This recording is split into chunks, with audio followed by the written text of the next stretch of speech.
Welcome to another episode of Healthy Living, Happy Life podcast. I'm your host, Denise Stiegel, menopause mentor and longevity concierge. Essentially, I help successful women in midlife to rediscover energy, harmony, joy in their bodies, in their lives, without restriction, yay, stress, or sacrificing everything they love. Today, I'm going to talk about something that I talk about quite a bit, but in a little bit of a different way. We're going to talk about whole foods, yes, eat real food, whole foods and harmony. Why diets do not work in midlife, and they never really did, and what actually does. So truly, we're going to unpack how whole foods, instead of fad diets, we've all been on them, right, can help you to feel like yourself again in midlife. And midlife is different for each person, right? Perimenopause can begin in our mid 30s. Progesterone starts to drop at 35. But we typically don't tend to feel the symptoms or realize what the symptoms are until we're closer to 40. So again, midlife for everyone is a little bit different. So I'm also going to share why that all or nothing mentality is sabotaging your success. I talk about sabotage a lot. How hormones, because they're shifting behind the scenes in the body, and how my client Marta found freedom through real food and a smart strategy. Okay. Key thing here, diets are out, whole foods are in. Okay. So let us begin. Wow. So I like to call this the midlife shift because there's a friggin' shift, isn't there? Um, and we think of it as a time where we're kind of starting to fall apart. Midlife is not a decline, it's a transition. All women go through it. And with the right tools, or without the right tools, it can kind of feel like you're in a free fall. Been there, done that. It took a lot of years for me to understand what was going on. And the free fall feeling that I had was ridiculous. It affected every aspect of my life, personal, professional, physical, all of the above, right? But the truth is here, most of us have been conditioned to believe the diet culture that makes us believe, or that has us believing, that we need to eat less, cutting carbs, push harder, work out more. But in reality, when it comes to real health, it's about eating real food, making good decisions, and being accountable to your body's needs, but not somebody else's expectations, right? We're all different. We all need things a little different. Now, for those of you who have listened to me time and again, you hear me talk about eat real food, make good decisions, be accountable.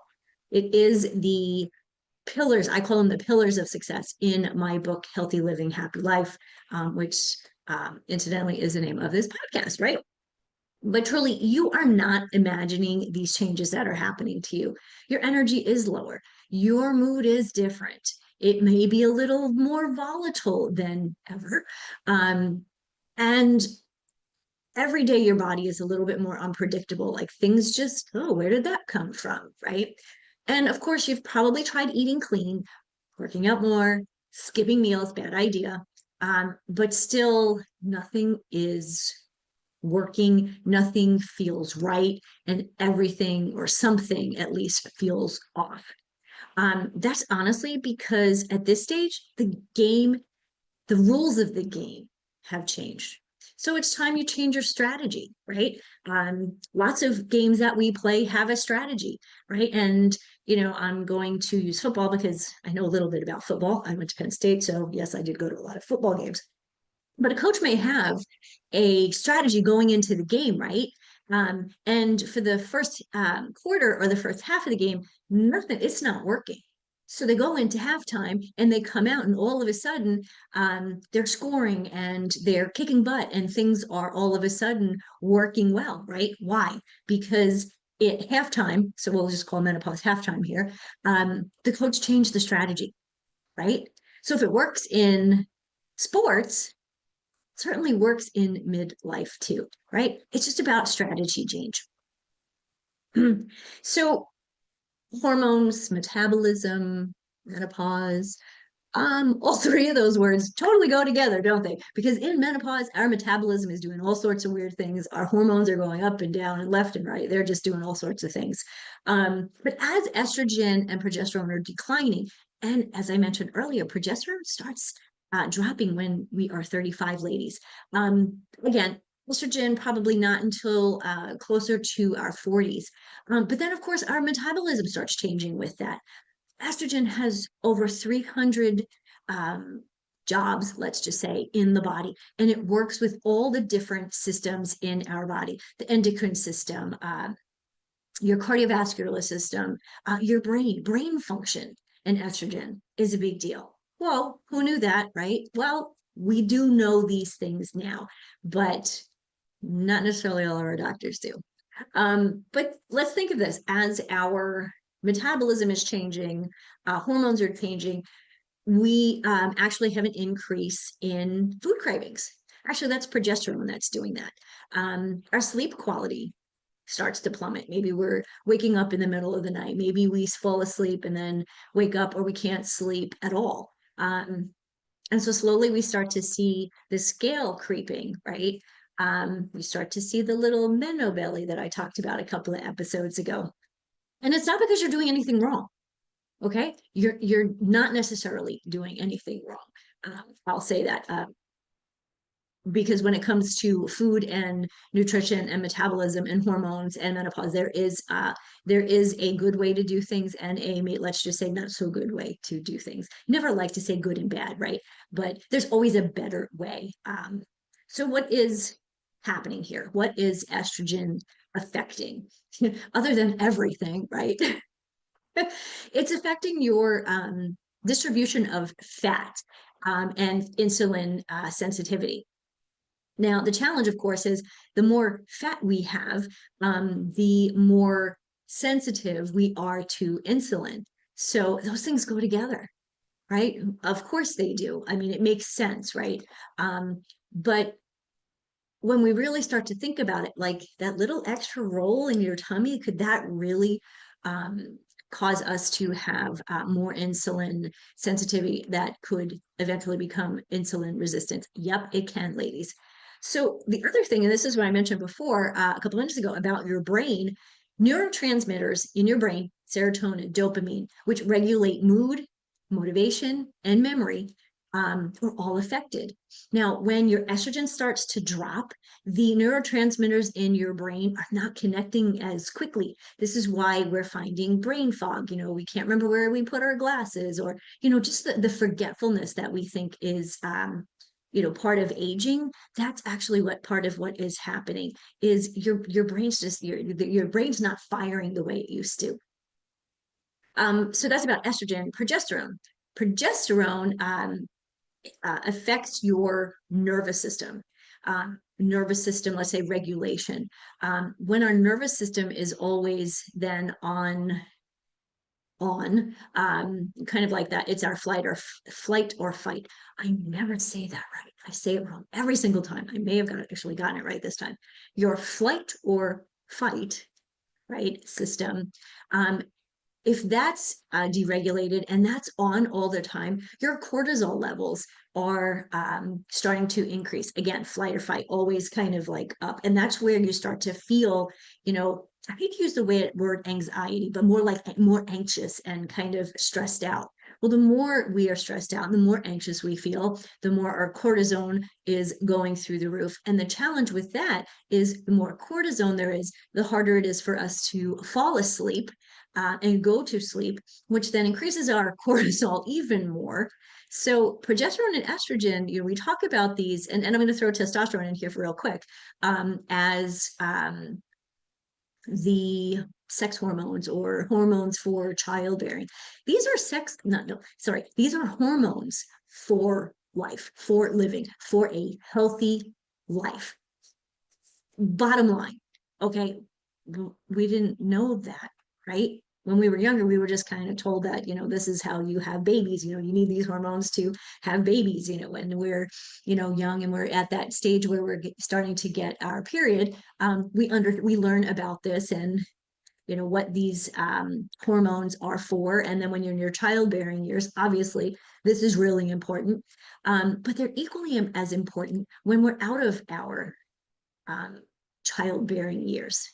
Okay, we didn't know that, did we?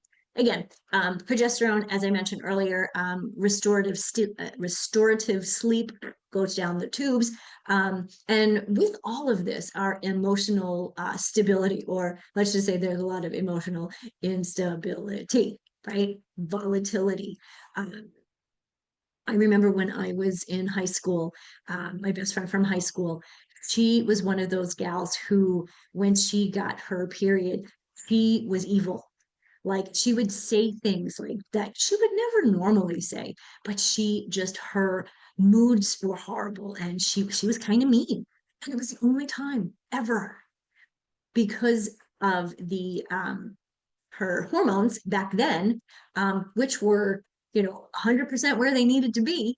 Um, and now, of course, down the road, they're not where they need to be. But it definitely, these hormones affect us pretty much all throughout our lives. That's really the point I was getting at. Estrogen, progesterone, testosterone, actually, these are hormones that affect us our entire life. Okay, I said it correctly that time. So there was a study I saw recently. Wasn't such a recent study. It was a 2012 study in obstetrics and gynecology. And that found that when diet and exercise remained consistent, when you were doing the same thing, not changing anything, perimenopausal women still experienced increase of visceral fat and insulin resistance. Remember, I mentioned both of these a minute ago, but I didn't really speak about visceral fat. So what is that? Visceral fat is that fat, that stored fat that's kind of deep in the abdomen, and it surrounds our organs, liver, stomach, intestines. This is the kind of fat, this is bad fat. The other kind of fat there's the subcutaneous fat, which is, located just beneath the skin, like a little bit, like a little bit of here, right? That's your subcutaneous fat. We are really concerned with subcutaneous fat, because that fat, that when it surrounds our organs, is really unhealthy for us, and it can really cause many health issues. So as you can see, this is not about discipline. Like they were saying, eat less, work out more. It's not about discipline. It's about biology. My husband loves to say that biology is the study of naming things. Not sure what we're naming this here. I guess we're naming it menopause, right? Um, our biology needs better support here. It doesn't need restriction. It needs a better support. It actually may need more support, more, not less. So I had this client, her name is Marta, and she did say that I can talk about this. Won't get into the gory details, but kind of just for the benefit of the conversation. Marta was 42, almost 42, when she came to me, exhausted, frustrated.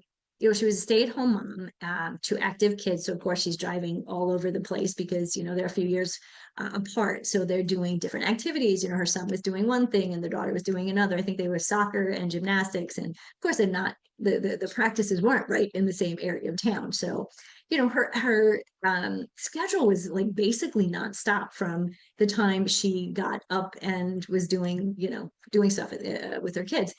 And she honestly thought she was doing everything right. Not that she was doing anything wrong. She wasn't. She was eating salad. She would have fruit for snacks. She would have those, healthy snacks that they talk about at the supermarket. She would have those around. But truly, she'd say, but by 3 o'clock in the afternoon, she was completely spent. So what we did was we spent I'm really big on food logging, and I really had her pay attention to her food log. What was she eating? When was she eating it? I don't love calorie counting, but it really does help to show you where you are. If you're eating enough protein, if you're not eating enough protein. And for menopausal women, we need protein, right? Protein is essential. Protein helps us to build the muscle that we actually start to lose because of menopause, because of course, there you go, there's that estrogen and progesterone loss. And that equals muscle loss as well. Sheesh, we just got a lot of things going on, don't we? Yes, we do. So what we found with her log, we kind of found this disconnect. So she's got it in her head that she's eating healthy, but she was eating so many things with, with hidden sugars, a lot of artificial sweeteners and fillers that just didn't make any sense. Added to the calories, but not necessary to the quality of the food. Salad dressings, store-bought salad dressings, these kill me. One, I cannot eat them anymore because they taste like plastic to me. Because I make my own salads. It's really easy, everyone. A little bit of olive oil, a little bit of vinegar, salt, and pepper. There you go. You got a dressing. Really simple. And so what was happening was she was eating a lot of stuff that she thought was healthy, but really was not sustaining her wasn't really giving her the nourishment that she needed, her body needed. So, of course, by halfway through the day or 3 o'clock in the afternoon, she was tired. So, of course, we went back to what I always like to call is I mentioned this earlier, the pillars of success, right? We went back to Healthy Living Happy Life book, which is behind me. You can see it, the yellow one behind me. For those of you who are listening, it's a yellow book. It's called Healthy Living Happy Life. You can find it on Amazon. um, so we looked at real food, eating real food. So leafy greens, healthy fats, clean proteins, fiber-rich grains. So when I talk about eat real food, you can put it another way: whole foods, foods that are that kind of are grown, or food in their simplest form, right? Not a lot of additives, very, very simple. Not that simple is bad or flavorless, because we can do a lot with simple whole foods when it comes to herbs and spices, making some homemade dressings and sauces. A friend of mine, she recently we were doing a volunteer effort at Ronald McDonald's house here in Rochester, Minnesota, and she had made homemade barbecue sauce. Oh my God, this was the best barbecue sauce I had ever had. And of course, no added sugar, no high fructose corn syrup, or any of the crapola that they put in dressings and sauces today. It was delicious. So simple, simple things, not very time consuming. Excuse me. But when it comes to whole foods, these are the things that add up quickly. Excuse me, I need to take a sip of my drink. All righty. So eat real food. Make good decisions. Ha ha ha. Talk about this a lot. She learned to choose the foods based on how they actually made her feel, not what the label promised, right? How many times do you pick up something in the supermarket and it'll say gluten-free and it's protein? Yeah, well, steak is always gluten-free, everyone. But they put these labels on our foods really to trick us and to make us think, oh, it's gluten-free. Oh, it's, fat-free. Fat-free is bad. If you ever see something that says fat-free, put it down, run away, run away. When they've taken fat out of food, they've taken most of the flavor away. And so that's when they've replaced it with all of these artificial sweeteners and additives and just stuff that you can't even pronounce, right? So the third, of course, is accountability, personal accountability. As women, we have a hard time with this because we make sure that we're accountable to everybody else before ourselves, right? But this was really important. You're going through this transition. Now, granted, people around you are experiencing it too, but you're really experiencing it. So you need to feel energized, confident, clear, clarity. This is all about you and how you feel, how you function, and how you thrive. It's not about me as a coach. It's absolutely about you as the client, as the individual, as that midlife woman who's going, shoot, I'm 52 years old and I feel like hell. I got a long life ahead of me. I don't want to feel like this. And you shouldn't, and you don't have to. That's the key. So Marta's transformation was quite amazing. It's probably been about 2 years. It was real, eat real food. It was lasting. Like I said, she and I worked together for about 2 years. And honestly, she says, this is fun. She has the kids in the kitchen with her, cooking foods, making sauces. So she says, there's joy around food now, where it was just kind of something that just, filled their tummies because they were hungry. There was actual joy and pleasure around meals and snacks. So let's talk now, meal snacks. Let's talk about change the topic a little bit and go towards more conversation about the diet culture. I don't want to talk too much about this because I want to focus more, of course, on the good stuff, not the negative stuff. Again, diet culture. And I remember I grew up in the 80s. And 80s and 90s, and that was the low carb, low fat, low everything, tastes like crap food.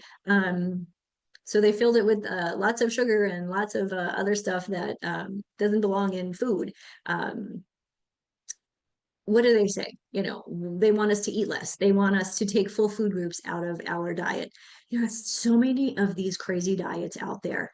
And when we're younger, our bodies can kind of adapt to them in the short term. Long-term diets have never worked. You may have that one friend, one who, she went on this diet and it was perfect for her forever.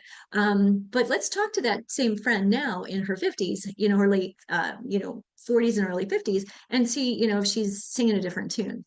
I would say she is, right? So diet culture, eat less, be thinner, be skinny. Remember, like skinny jeans back then in the 80s were like not just skinny jeans. These were like you couldn't breathe because they were so tight, right? I don't know why we ever did that.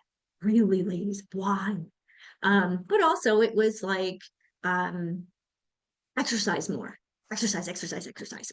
Now I'm a runner, never used to be a runner. Growing up, I was an athlete, I was a fencer, and I was a dancer. And so I got my exercise doing sport and doing dance. So for me, it was never really a thing to have to work harder because I went to practice 5 or 6 days a week. And especially in high school, like all the seasons kind of like went back to back to back. So there was never a time really that I wasn't moving and doing something physical. Um, but as when I got out of college, of course, that changed. I wasn't fencing anymore. I wasn't on the dance team anymore. Um, so exercise, movement, play, give it a name, was very different. And it was something I actually had to think about. And, I tried all sorts of things. I mean, literally, ladies, I've tried all of the things. Um, I've done CrossFit, I've done Orange Theory, which I actually really enjoyed. I've done some other boot camps, Pilates, yoga, which I do love on like maybe a weekly basis. But for me, it wasn't something that really it doesn't get your heart rate going.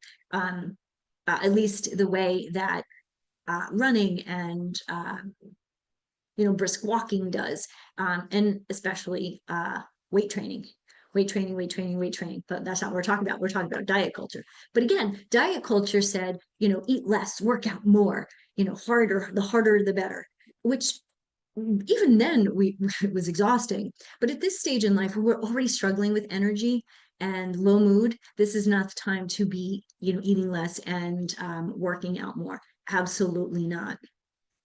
There is a total disconnect from our bodies. Okay, that's with this workout more, eat less thing. Now, granted, if you're trying to lose weight, you do have to pay attention. You have to eat less than perhaps you have been, because when we gain weight, you know, um, eating less, because if once you start tracking, you will start to notice like, oh, I'm eating 2,100 calories a day. Now I'm 5 foot tall, and like I said, I'm a runner. I'm a runner. Um, I lost my train of thought. Calories, that was it. Even as a runner, the amount of calories that my body actually requires during a day is only about 1,500 calories. Now, granted, if I'm going to go run 6 or 7 miles, not that I do that often, but if I'm going to go run 6 or 7 miles, I'm going to need a little bit more. So I probably sit around 1,400 calories. Now, that's not to say what you need, because all of us, again, are different. body composition, height, what your current weight is, and your activity level. All of those things play into how many calories you need. But again, when we start thinking, for me, if 1400 is what my body needs, and I'm thinking, oh, well, I can just do 1,000 calories and still live my life, something's going to fall apart there, right? If I'm still running or doing my 2 or 3 day work, 2 or 3 day a week weight training. So I do weight training 2 days, and then there's usually a hit day in there. Um, I'm going to fall apart. One, my body is going to say, I'm not going to have the energy to do it. I'm going to be more prone to injury. I don't like that idea, because if you get injured, you're 6 weeks out, right? At least. So diet culture, dieting, eat less, work out harder. There's a disconnect in our body. There's a better way to do this, a better way to think about it, right? Your body is smarter. Our bodies are smarter than we are, right? Because we get stuck in our own heads, but our bodies are always trying to tell us something, right? What are the tools, and what do we have to listen to? What is the number one tool? Whole foods, right? Regulates your blood sugar, prevents energy crashes, right? When your energy crashes, what's the first thing you want to grab? Candy bar. What's that? Sugar. What is sugar going to do? It's going to, one, send your glucose up really high. And then what happens is then you crash again. And for those of us who are concerned with insulin resistance and insulin sensitivity, having those blood sugar spikes is not smart. We want to have a regulated blood sugar pretty constant during the day, which is why I think breakfast is such a big, important, they say breakfast is the most important meal. Yeah, it really is. A healthy breakfast, the right breakfast. But again, it's going to start your day without that, 9 o'clock, 10 o'clock crash. Whole foods are also going to support your hormones. It's going to help you balance, or I don't know if balance is actually the right word. Our hormones are never 100% equally balanced. They change hour by hour, day by day. But there really is a sweet spot, so to say. We want to make sure that we are supporting our hormones naturally, and whole foods will do that for us. Also going to improve your mood, your brain function, and your focus. So often clients are saying to me, I just can't focus on things. Like they'll sit there and they'll like, I was sitting at my desk and, I can't get anything moving, for like 10 minutes, like I'm staring at the computer. That's not a good way to get through the day, right? If we're just staring at the computer, not getting things done, not meditating. So, processed foods and sugar-laden foods, that will absolutely cause you to have those brain fog type of experiences, and we don't want those. Also going to strengthen your bones and protect your heart. There's a reason why whole food is on the planet, right? The planet, when man started walking around, we did not have Doritos, we did not have donuts. Although I do say a donut a day, no, a donut every now and then is a treat for me. So I'm never going to say no to donuts completely. I may just say no to donuts every day. Okay, very different. Anyway, again, whole foods are strengthening your bones. So is exercise, weightlifting specifically, or resistance training, and it's also cardioprotective. There are so many vitamins and minerals, amino acids, all of these things that are in whole foods that our body requires for optimal functioning. I will just say this: requires to function. Forget about optimally. If we're not eating these foods, we're not functioning well at all. When we're focusing more on whole foods, okay, 85% of the time, it doesn't, nothing, there's no perfection here. All or nothing. I'm not into the all or nothing mentality. That doesn't work. That's kind of like I said before, about restriction. As soon as, restriction doesn't make sense, we need a new strategy. The other thing, Whole Foods does so many things for us, but another one I want to mention, reduces inflammation, which is the root of so many of our symptoms, but also so many diseases that we as Americans, as people on this planet are struggling with today: cardiovascular disease, metabolic syndrome, type 2 diabetes. All of these things really start with internal chronic inflammation. We can turn that off. We can turn the fire, put water on the fire, basically. And really to help us manage more of the symptoms that we're having in midlife. But it's not just about food, though. Though sometimes if you listen to me, you think it's all about food. This is about, okay, so my husband and I have an argument about this word. This is about longevity, living younger as you grow older. The term longevity, sure, it means long, how long you're going to live. My concept of longevity is, how well are you living while you're living? How well are you living while you're alive? That's actually what I was looking for. And I said this a second ago, it's living younger while we grow older, right? At 55, when I'm 55, I don't want to feel like an old lady, right? I want to still feel like I'm 35. Okay, so this week is oh gosh, 20, nope, sorry, 19th anniversary of my 35th birthday. Yay me. For those of you who didn't do the math, that I will be 54 this week. And truly, I feel better today at almost 54 than I did when I was in my early 40s, because that's when I really started to struggle with menopausal symptoms. And of course, I even changed the way I ate. I thought I ate okay back then. It was just like Marta. Thought I was doing the right things.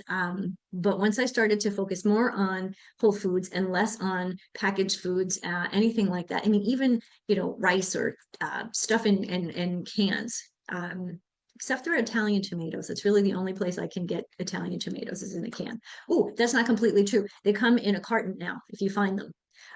Those are better for you. But I'm not going to get into that now. Sorry. I not just digress. I totally did a squirrel there. Sorry. So hormones and whole foods, right? Hormones and whole foods. Everything is rhyming today, and I don't know if I intended that, but everything is rhyming. Again, whole foods are, let's just call it your secret. That's not so secret because I'm talking about it, right? They don't just fill you up. That we don't want. We want to rebuild basically from the inside out.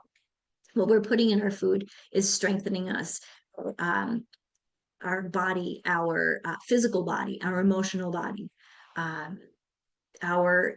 emotional body, our physical body, our mental capacities, all of these things, right? They help us to be stronger. They help us to have better energy.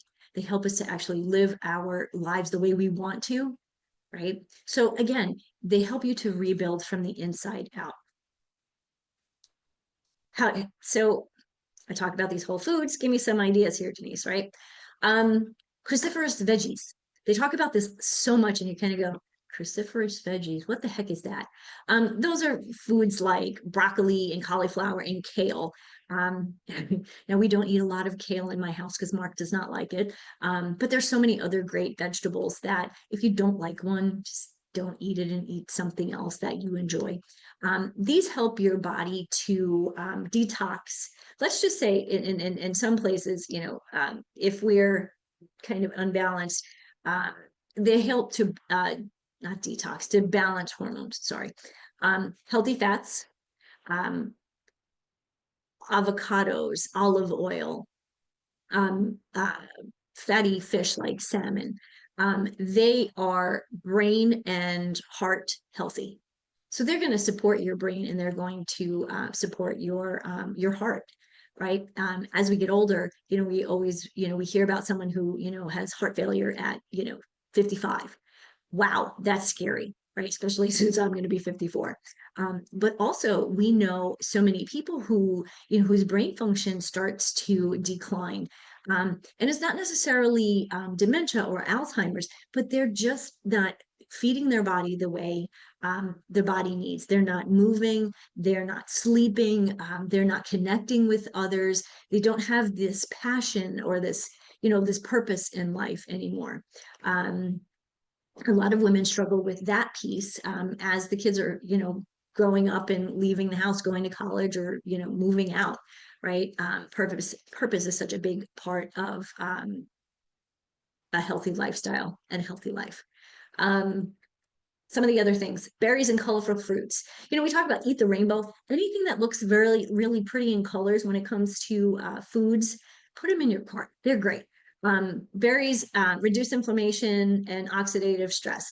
Oxidative stress is basically, think about it's basically you're rusting from the inside out. Oxidative stress or oxidation is, for example, is like rust on your car. If you live in Minnesota, there's a rust on your car like after a couple of years if you haven't washed the car off uh, frequently in the wintertime because of the salt and all the crust and the dirt that comes up. So rust, do we really want to rust from the inside out? I don't know about you, but I certainly don't. So lots of berries and colorful fruits to reduce that inflammation. Whole grains and legumes, aka beans. They help you to stabilize your blood sugar and curb cravings. They basically help you stay fuller longer. And you don't need a lot of these. Like that's one of the things I remember when my niece became vegan a bunch of years ago. She kept saying to me, she's like, Dee, all I'm eating is beans. We did double check and looked at her diet and we brought some other things in. But for her, she wasn't eating meat. So beans really were that replacement. But now as she's 22 years old, she's much more in tune with her body and understands food a lot more and how it affects her when she's running or when she's at school. So these are nutrients in all of these foods. And I didn't get into this one has vitamin A, this one has vitamin C, blah, blah, blah. I didn't get into that today. That's kind of boring, right? We can all look at that. We can look that up on Google. But these are nutrients that are essential for our body through this transition. Okay, always really important for our body, but right now, while our body is doing all of these kind of crazy things and our hormones are all over the place, we're not sleeping, we really need to support our body in every way, shape, or form. If we want more energy, more ease in life, right? More emotional stability and clarity. Clarity is a big, big challenge for women. Again, I talked about the brain fog, but understanding where you are in life, what it is that's going on with your body, and ways to kind of help not fix, that's not the right word because we're not broken, but alleviate a lot of the symptoms and a lot of the challenges that we have through this transition. So if you feel like at this stage your body's betraying you, been there, I really understand this. You think you're doing everything right, but you're still tired and you're bloated and you've got brain fog and you are just miserable. Take a breath. Did you know that just 10 seconds of deep breathing can reduce stress? I just did it right there. So truly, you don't need another quick fix. You don't need a detox. You don't need a new diet. You need a shift, right? A shift towards whole foods, real food that honors your body. A shift in how you make your decisions from reactive to intentional. We live in such a reactive world. There's so many things going on today. Don't look at the news, don't look at your social media because you'll react to something. But we want to live our life and make decisions from a more intentional, a more thought out way. So another shift is how you hold yourself accountable with compassion, with love, not shame. Again, all or nothing mentality does not have a place here. Self-love has a place here. Curiosity has a place here. And these are not just strategies. These are the foundation for a new way of living in this new transition, this new phase of your life. So let's see. I just want to go through, make sure that I've touched on everything I wanted to touch on. For those of you who are curious how I help people, I do have a couple of private coaching spots available for women who are ready to break free from your diet culture, embrace a personalized whole person approach to menopause and midlife wellness. I also have my monthly hormones and harmony um, program. It's once a month. I host this. Please join me. Often I will give a little bit of a training, and then we open it up to conversation and questions because we all have questions, and so often we can help each other. I may be an expert in certain things, but my experience is not the same as your experience, and your experience could help someone else during those hormones harmony. So, would love to see you there, and I'll put the link to the next event in the show notes. What else? What else? What else? I think that's it. So what did we talk about? We talked about how whole foods are going to support your midlife um, body, your midlife mind, your midlife life. How making good decisions on what you're eating, how you're moving, and the decisions that you're making, the choices that you're making in life, whether it's getting to bed early and not um, binge watching Netflix. And then, of course, the personal accountability. So all the different things that we talk about, for me, it always goes back to these three, this foundation: eat real food, make good decisions, be accountable. So that is what I have for you today, everyone. I want to thank you for joining me on Healthy Living, Happy Life podcast. Obviously, if this resonated with you, please share it with a friend because midlife is not the end and we're all in this together, right? So midlife is your reinvention. So let it be your friend's reinvention too. Okay. I will see you next time. We're here. A new podcast drops every Wednesday, 12 p.m. Central Time. And I will see you next time. Till then, I leave you with this: healthy living, happy life. Have a great day, everyone.